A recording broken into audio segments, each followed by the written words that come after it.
না ভাই সুন্দর বলেছে ঠিক আছে পরিষ্কার কথা সুন্দর করে আমার চাচা সব দেখ দিতে দিলেন না সব আমার গায়ে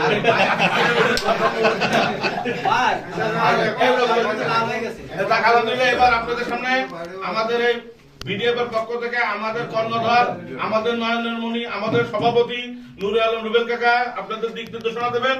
আপনারা মনোযোগ দিয়ে তার কথাগুলো শ্রবণ করবেন। সকলকে ধন্যবাদ। আমার মাথা ব্যথা, আমি দাঁড়াতে পারছি না। বসান। আমি পড়াতে তাড়া করাইছি। না ও দাঁড়াবো, ঠিক আছে। তো যাই হোক, এখন তো আমাদের এইটা সম্বন্ধে তো সবাই অবগত আছে না।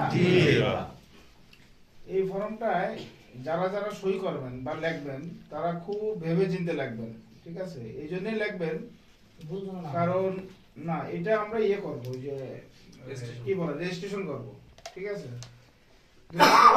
আমরা আসলে ছোট করে শুরু করতেছি, তার মানে এই না যে এইটাই ছোটই থাকবে।